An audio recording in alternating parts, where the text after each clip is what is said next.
U.S. conspiracy theorist Alex Jones on Wednesday told a Texas jury that it was crazy of him to claim that the 2012 Sandy Hook massacre was a hoax, as he defends himself in a defamation suit brought by parents of a child slain in the massacre.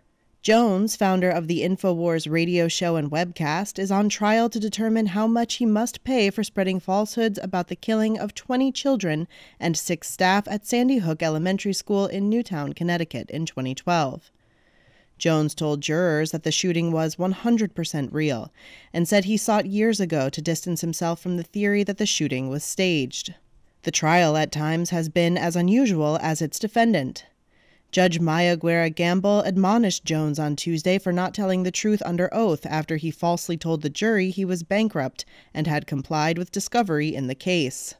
Mark Bankston, lawyer for the parents of slain 6-year-old Jesse Lewis, said during cross-examination on Wednesday that Jones's legal team had inadvertently sent the plaintiff's legal team a file containing trial strategy notes and years of texts and emails from Jones's phone.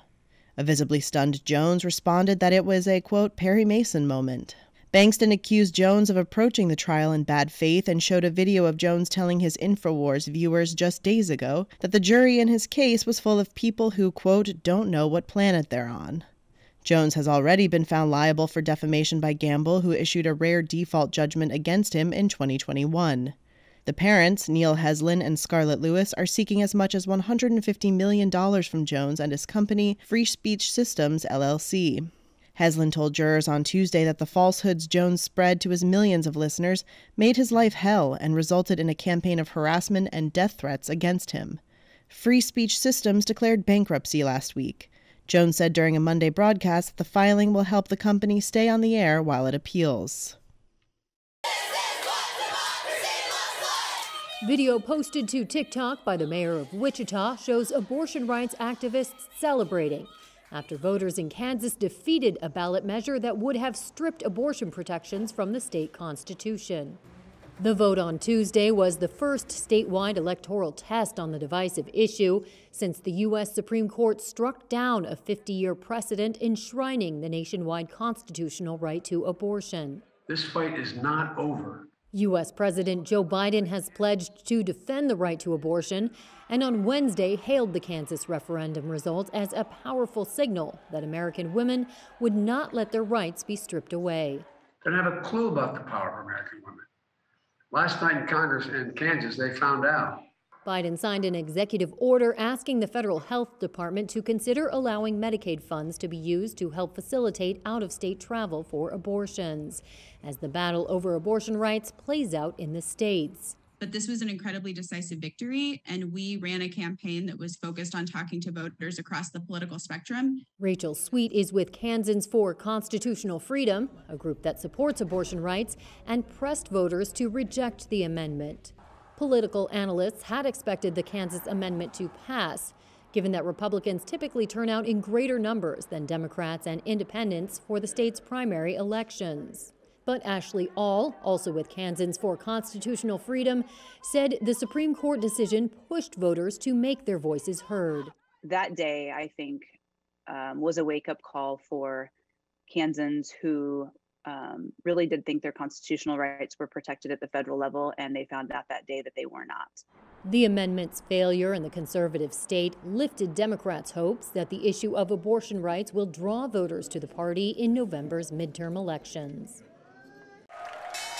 U.S. stocks surged higher on Wednesday, with the Nasdaq hitting its highest level since early May, and mega caps Apple, Amazon, and Meta platforms all finishing the session with big gains. The Dow jumped more than 1.25%, the S&P 500 gained more than 1.5%, while the Nasdaq surged more than 2.5%. Data out Wednesday showed the U.S. services industry unexpectedly picked up in July and that supply bottlenecks and price pressures eased, supporting the view that the economy was not in recession. Sam Stovall is chief investment strategist at CFRA Research. Well, I think what we're seeing is better than expected data, certainly in terms of the supply manager, the Institute of Supply Management numbers that came in stronger than expected. So I think because the economy continues to breathe on its own, investors, as a result, are breathing a sigh of relief. A fresh batch of strong results from companies including PayPal and CVS boosted sentiment in a largely upbeat earnings season. Shares of PayPal closed up more than 9% after the fintech firm raised its annual profit guidance and said activist investor Elliott Management took a more than $2 billion stake in the company. CVS Health gained more than 6% after the largest U.S. pharmacy chain raised its annual profit forecast after posting strong quarterly results. Shares of Starbucks rose more than 4% after the coffee chain reported upbeat quarterly profits. And Moderna surged about 16% after the vaccine maker announced a $3 billion share buyback plan and posted better than expected quarterly earnings. Right now we are traveling to the town of Hindman, Kentucky, which is in Knott County, Kentucky, which is located in the southeast part of the state. This is probably one of the hardest counties hit in the state of Kentucky, and the area we're going to, I believe, has had the most fatalities due to flooding for the whole state. There's going to be houses that have been separated from their foundations and relocated in streets, or just completely washed away in creeks, trailers, vehicles overturned, lots of trees uprooted, roads that have been partially or fully destroyed, and bridges, small bridges that have been destroyed as well. Businesses have flooded, those that are still standing. It's pretty bad. At one point yesterday, they were saying that due to a recent rain, it came up 6 feet just like within hours in some of these low-lying areas. So right now we're just helping in the verifying residents.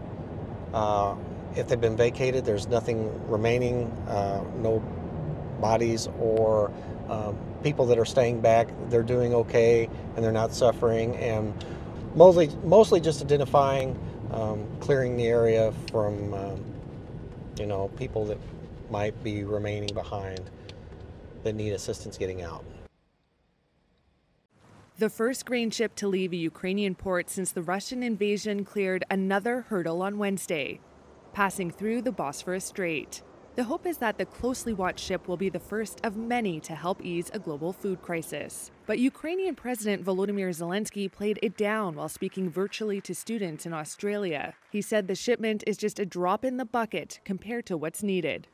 Just recently, thanks to the UN in partnership with Turkey, we had our first ship with the delivery of grain, but it's still nothing. But we hope it's a tendency that will continue.